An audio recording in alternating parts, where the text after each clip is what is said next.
me? Do all black men think the same? All right, bro. Jordan Peele, okay, I can see that. Do all black men think the same? Do we all think the same? What you mean we? No, this black men. I am expected to have a big dick. 3, 2, 1, go.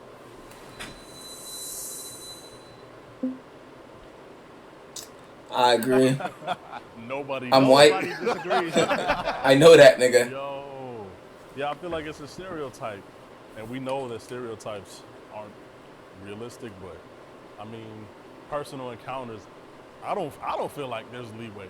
I feel like, okay, that one we're keeping. Like, that's what the general notion is. I think it gets into the issue of positive and negative stereotypes and how people need to realize that there is no such thing.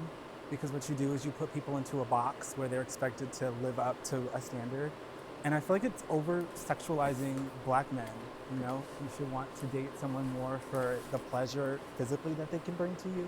And I know I've talked to people personally who would be like, oh, you're lucky you're black, you have a big member. And I'm like, well, I have other things to offer too. Like, I'm well-spoken, I have a good sense of humor, I'm well-traveled. Like, you go straight to like what's underneath my zipper. Yeah, I mean, that's been my experience a lot of times, especially, you know, meeting different people, that's the expectation. And I just tell them 2-inch Punisher, you know? Don't expect too much. I'm just joking, but it's My nigga said 2-inch Punisher. I think a lot of people watch a lot of porn too, and that's where it comes from. Like, when you watch a lot of porn, you see, you know, these mandingos and, you know, 10-inch monsters and Chill, bro. Chill, bro. And a lot of times it's not, but big member is crazy. No, super crazy. So, our audience submit hot takes about this group specifically, and they are hot. So, black men cheat on their significant others far more than other races. I disagree. Like, where is this study published? Did someone do some research? Yeah, like what? Bro, listen, chat. The reason why I was listen, chat. I don't know. Black men don't cheat. I don't know that's if why I'm that's like, true I or not. don't. Generally, like you're not apt to not cheat because of the color of your skin. To prescribe this to race feels nefarious in a way that I feel like it was coming from a place of somebody that got cheated on by a black man. Oh, what, bro? Like, yeah, black men cheat all the time. Come on, this doesn't even make sense. Yeah, facts. We don't. Who's we? To big butts. Black men are attracted to big butts. Everybody, all men are attracted to big butts. What are y'all talking about? I mean, there's nothing biologically innate to like black men to, you know, to like ass. I think it ties into hip hop and the whole strip club scene right now. We are so far gone from like the natural aesthetics of just a natural person that right now it's all about who has the baddest ass. Who ass is 25 pounds with 2-pound legs. You know what I mean? Like that's hot for some reason. And I personally don't get it. I mean, it looks unnatural to me, like, you know, but I mean, a nice ass is just a nice ass. Bro, black people are funny, and if you ever try and roast one of them, they will roast your ass so hard that you'll have no roast to rebuttal. I don't know how to adjust that. I get what he's saying. I think black people. Oh, I was about to say that. Are funny. If you go to black Twitter, if you go to black Instagram, black Facebook, like, you're going to laugh. Us so black men. In that aspect, that's why like that statement has so much truth in it, because you just it's like. So I guess it's like the question is like, black people as a whole, are they funny? Or is like any black person gonna knock your ass off because he's super funny? Like, I think that's just the difference. Black people as a whole, like, yeah, they got jokes, you know, it goes back and forth, cool. That's why I said as a But collective. don't think that any black person you go to expect like a really good joke, you know? The N-word should stop being used by all races. Fuck no. 3, Fuck 2, no. 1, go.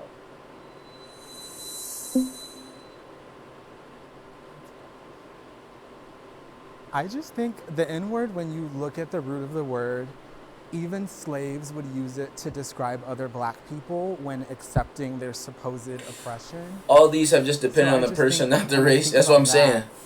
I don't think you can do anything to erase the history and the blood that's been shed on that word. There are so many people who the last thing they heard was the N-word as they were being murdered. So when I think about that, yes, I think the word should stop being used.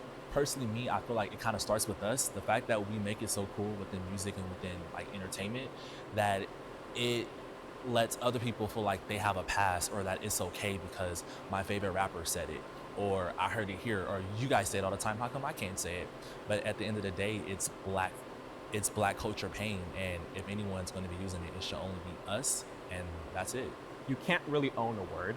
I think, you know, we can own it in the sense where it's a Black cultural thing, but the idea of where we kind of make it out to where we say like, oh, other people can't say it, I think that's more of like a insecurity within the Black culture of not being able to hold power, because historically it's like, right, historically Black people didn't have as much power, so we're trying to hold on to literally a word that only has meaning because we add meaning to it. I mean, respectfully, I ain't trying to hear that. I feel like the only reason we believe so much, and I feel like the only reason we even have like this debate or this debacle over whether we can use it or not is because we're Black people. And I'm not one of those people that think everything is racist and all that, but in this specific instance, right, in many different, several instances, women in many instances have reclaimed the word bitch to be a term of endearment. There are, in the 90s, there was heavier women reclaimed the word fat, obviously respelling and things like that. Except for this one right now, Lawrence Tough. I love Lawrence. Is that the nigga that's talking? He going crazy. Yeah, but I feel like in those instances, nobody bats an eye. Why is that understood? But with this, it's so confusing. Like, oh, I don't know if like, you know when there are boundaries set. And that word is one of the boundaries that I think we have respectfully and rightfully set up for ourselves. So I don't want to, I'm not trying to hear the like, if we use it, why can't it? We do that all the time with a bunch of different things. And I don't think this should be one of the areas where we're like, yeah, let everybody see. I'm not. Well, I think it goes back. Bro, that makes so much sense, bro. Like, he really spitting for real. Basically, what he's saying is, everybody, like, there's so many words that you cannot say now because it offends other people, right? Like, the F word for gay people, right? The F word, you can't say it now. You can't say it. It offends people. The R word for mentally challenged people, you can't say it. It offends them, right? But as soon as we say, all right, y'all can't say nigga because it offends us, it's a problem. It is a actual problem. It is a problem. People don't like it. Then they're like, well, why? Bruh, we're literally asking one word. You don't respect it. Everybody else's. As soon as Black people be like, oh, nah, yeah, you can't say it, bro. It's a problem. And that's real, bro. That needs to be addressed. It goes back to what you're saying, boundaries. Because when you break down to inner communities where, you know, Blacks and Asians, Blacks and whites in hip hop culture, where there's like, it's 5 group of friends and their Black friends don't care. They're like, say it. Like that happens. So it's like, we're having this broad conversation, and, you know, I know all of us aren't trying to be the spokespeople for Black people, right? But it's like, it's such a convoluted, I guess, topic where it's like the expectations aren't clear to people depending where you're at. If you're on the East Coast, West Coast, like it's very unclear. That's what I think. I'm not arguing whether or not it's okay to say it or whether white people say it. I'm just saying, if we don't want white people to say it, I think it needs to be very clear. And I think even in fact in this new age of our culture, I think we're seeing more people saying we don't want white people to say it. But how? It doesn't even make sense. Like, how have we not been clear? We have been clear. It's just, bro, we have been clear. I don't know. He's saying that we need to be more clear. We have been more clear. Like, and he's not wrong, because even me, like, I've let like a couple of my white friends say it out of just straight like, because I know there's no malicious intent behind it, right? But obviously, I won't let them say it, right? They have to ask to say it, and I'm like, okay, bro, yeah, go ahead, you can say it once. And then, you know what I'm saying, they go ahead and do it, and then that's just that, right? But obviously, it's my guy, trusted or whatever, it's been, you know what I'm saying, been a long time, but that is about it. If that is not clear, like, I'm like, hey, look, bro, I don't care, like, I do care, you're not going to call me it, but I will let you say it on a given occasion. Is that not clear? Is that not clear? I don't know. Yeah, I don't even see why I need to say it as a white person. Why do we care so much about even wanting to say it? I have no idea, bro. I have no idea, gang. It's it's like a, what's the word I'm looking for? It's like a control thing. Homophobia Maybe that's the is word a I'm big looking for. issue in the black community. Homophobia is a big issue in the black community. 2, 1. I agree. Go. This is like a secret Well, weapon. It's arcade okay. by What would we define as issue, as an issue, right? What would we define as issue? Because look, chat, we don't clear the area. Look, we're going to clear the air right now, bro. We're gonna clear air right now. I have absolutely no problem with the LGBT community, that whole community. I have absolutely no problem with them, but I can't co-sign it. Cancel me all you want, my nigga. Cancel me all you want, bro. It is what it is, bro. I definitely will not be changing my views so niggas don't get offended. That's dead. That is dead, bro. For sure. I'll treat everybody with respect. I won't discriminate nobody. I won't treat anybody less than what their actual value is or whatever. But I can't co-sign that. I can't. Can't co-sign that, twin. I really can't.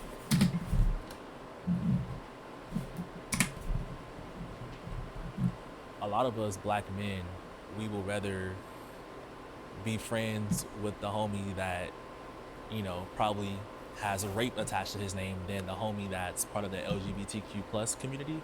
And I think that that's something that, you know, we got to work on as people, because my thing is, I don't understand the whole big phobia of, okay, what he decides to do in his free time or behind closed doors, why does that bother you so much? Why does that affect you? Like, why do you feel like it's such like the scum of the earth? And I also think it comes from religion, because I don't want to get too controversial with that, but people are very religious, especially in the black community, you know, Christians, and you know, when you talk about the Bible, you know, they say, you know, homosexuality is a sin.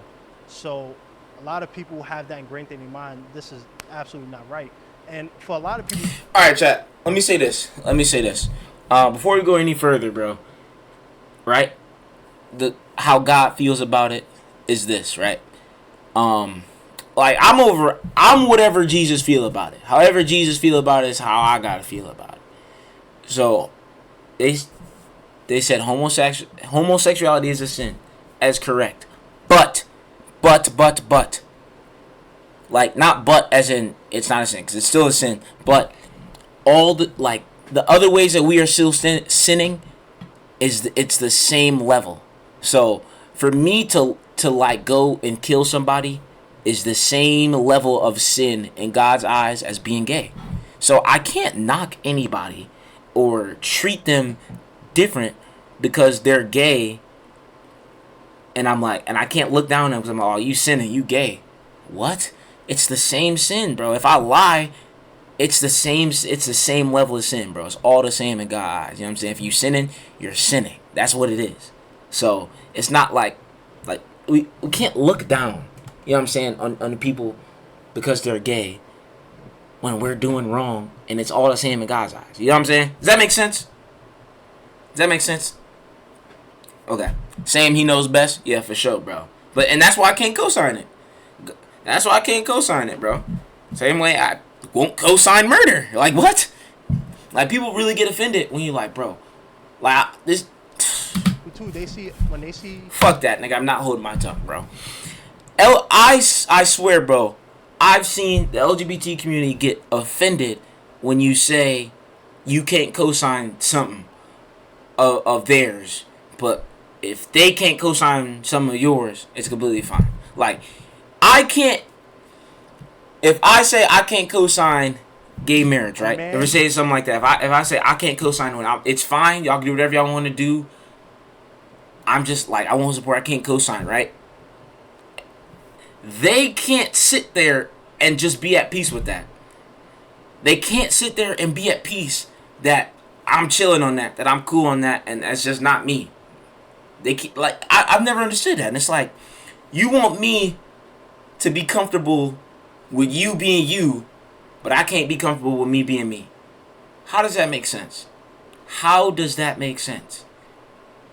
want everybody to be inclusive, and then when inclusive means including the people that don't like you, you don't want to be inclusive no more. It's one or the other, bro. It's one or the other, bro.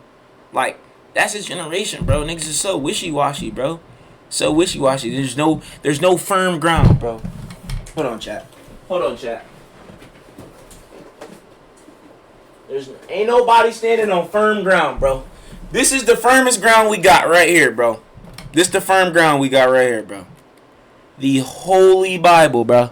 It's the only firm ground we got right here, bro. That's what I'm on. Understood that, chat. But alright, my rant's over. It's gonna end up being a long video. They want to see a manly man, and they associate that with being straight. Heterosexual men have a fear that homosexual men will treat them how they treat women, if that makes sense. And so they're afraid of that treatment. And I'm on somewhat agree because I'd rather... Wait, you gotta run that back. Heterosexual men have a fear that homosexual men will treat them how they treat women. What does that mean? And so they're afraid of that treatment. And I'm on somewhat agree because I'm rather torn. I think I've lived a life where I'm around very open-minded, inclusive people. So I'm not sure how big of an issue it is in the community, but I know that in the Black church... Just wait. Come on, bro. Get off that. Sphere, homosexuality is often made out to be the worst thing that you can be. There's almost nothing worse than being gay, and I think that's also where some of the homophobia comes from. We like to ignore all the other sins, all the other things that... See, that's what I was talking about.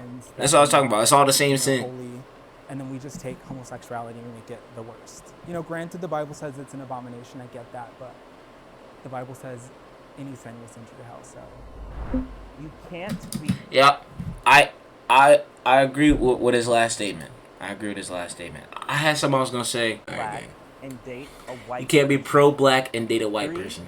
3, 2, 1, go. I disagree, bro. I disagree.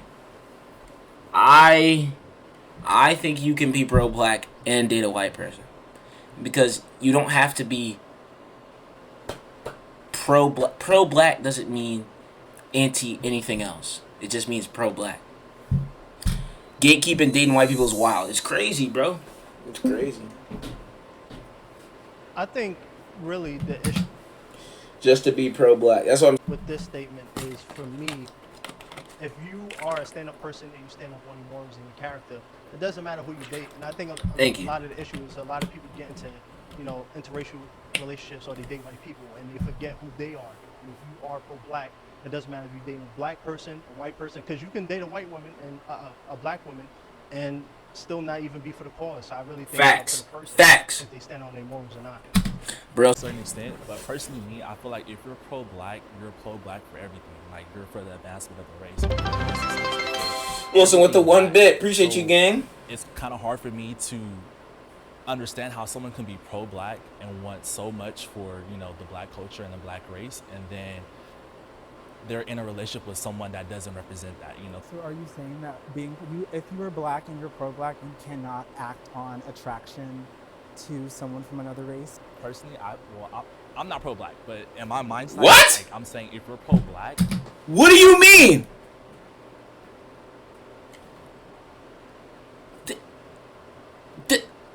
Huh? Did my nigga just say he's not pro-black? So, you're telling me that people cannot be pro-black and date a white person, and you're agreeing with that, and you're not pro-black. And you're a black man. How are you not pro-black and you're black? You wouldn't find someone that's not black attractive to you. Not saying attractive, but you wouldn't even want to cross that line and even engage in a relationship with them.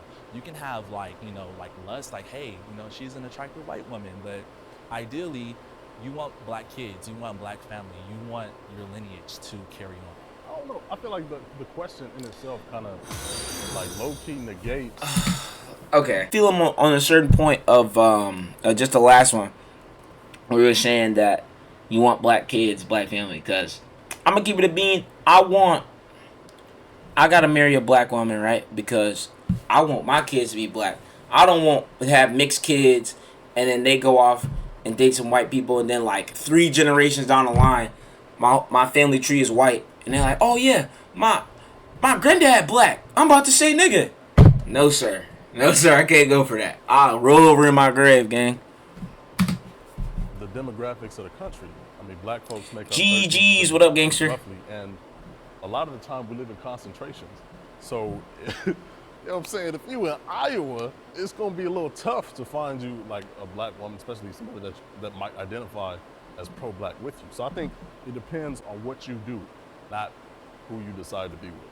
My first thought response to that is like, what's the point of looking at people differently? It's like we get upset that people do it to us in generally, like looking at black people and judging them and stereotyping them and making assumptions about them. It's like, so on the flip side, why should we be doing that to other people regardless of who, you know, they're in a relationship, depending on the color of their skin? I'm not gonna lie, I do. Like I look at people differently based on who they marry. Because dating, you know, you can be dating for fun. People different based on who they marry. Like Jordan Peele, Childish Gambino, I feel like I can look at them and be like, I'm not looking down on them. I don't think of them negatively, but I'm like, oh, I see. And like, oh, okay, I see, like, because Well, like it wasn't too. I mean, you could have just said a black girl. There's something. Unless it was a boy. Nothing wrong with that, but you know Was what it a boy? is. Like you oh, okay, Childish Gambino, I can see that. Jordan Peele, okay, I can see that. I can't think of another example, but I feel like I can tell, like, okay, like that's cool, you know, I'm happy, you happy. It's no disrespect to them, but I see the difference. I prefer a light-skinned partner to a dark-skinned partner. 3, 2. I prefer a light-skinned partner to a dark-skinned partner. I don't play them colorism games over here.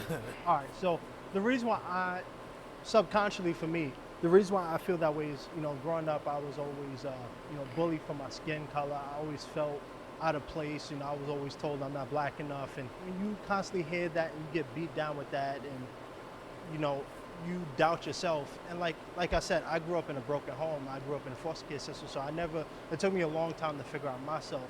And for a lot of times, I don't tell a lot of people this, but I used to hate the way I looked. I was like, I don't like being dark skinned. I want to be light. And I'm just being honest, but now I'm more comfortable with myself. I guess I have a question. Do you think it's because you look at a potential partner as lighter skinned so that your potential children or so would be lighter skinned so they don't have to go through what you feel like you went through? Nah, you know, at the end of the day for me, I'll marry whoever I seem fit. So it really doesn't, to me, matter about the skin color, but I will admit subconsciously I do think, you know, when I see a light-skinned woman, I actually, you know, look a little longer, or I might linger a little longer, or be a little more interested, just because of, you know, that consciousness that I had growing up. So it's not something. He ain't talking about shit. Like I can't agree with this man, bro. Dark-skinned women are far unsuperior, or light-skinned women are more superior. It's just because of the constant beat down and the constant hatred about me being dark-skinned and the way I was treated, that subconsciously I do think that way. Do you feel like you have some sort of like self-hatred because of that? Yeah, well, not anymore, because it took me a long time. I mean, this started happening, you know, like I said, when I was 6, when I got in foster care. So, but now I'm more comfortable with looking at myself. I'm a good-looking, tall glass of chocolate milk, so. My nigga called himself a good-looking, tall glass of chocolate milk. Become the person that bullied you by then having this preference toward lighter-skinned people as opposed to someone that would look like you. I will admit, yes. I will admit that, and you know, like I said, you know, we just shooting a realism. So I do agree with that, yeah. And I think that's why now I'm focusing on myself, and you know, being a part of this discussion is very important for me, because I'm starting to, you know, realize that that prejudice needs to go. And I see this a lot in the Really, you from the mud? Where, you know, they want a black woman, but they want your complexion. They want that Made it out, twin. That look like she can go in between the white family and the black family. And I think I only speak openly about it because I know there's a lot of people who feel that way too, but they don't want to admit to it, or they don't want to express it and, you know, be rejected. So I mean, you see it in the media too, so I think that plays a big part. Nigga said, I'm from them. My father was present in my life. 3, 2, 1, go.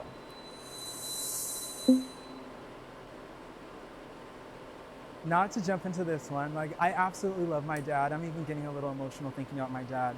My dad's amazing. My dad was there for me in every way, shape, or form, every facet, every way that he could be there for me and more. He was there for me. He was there to pick me up from school. He was there at my soccer games, my track meets. He was my coach for soccer one year.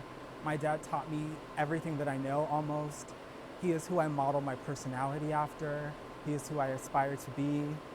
I don't think I could have had a better father. It's almost why I'm discouraged to have kids, because I feel the pressure to live up to the example. Okay, but what are you set for saying, me. bro? So he was there, still is.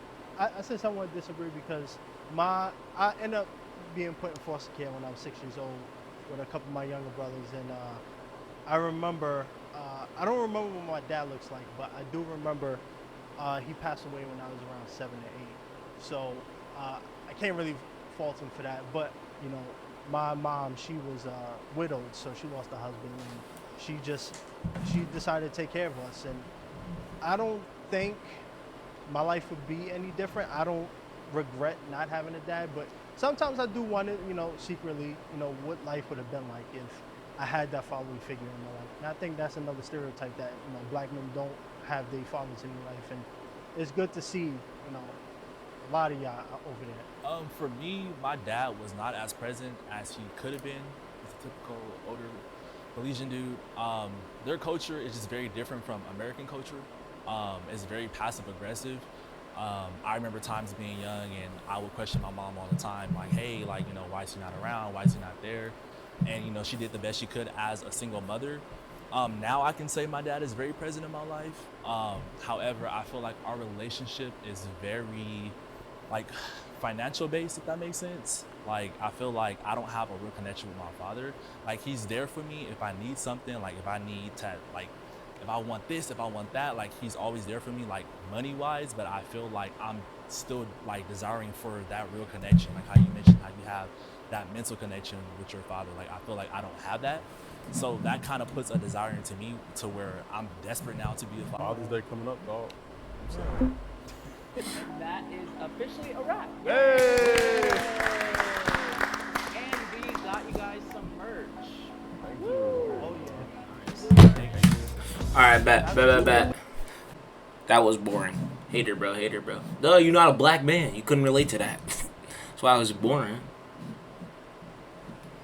In time I got cut from the junior varsity, fighting back tears. I promised to switch gears and said to myself, whatever you do, you won't do it partially. From this day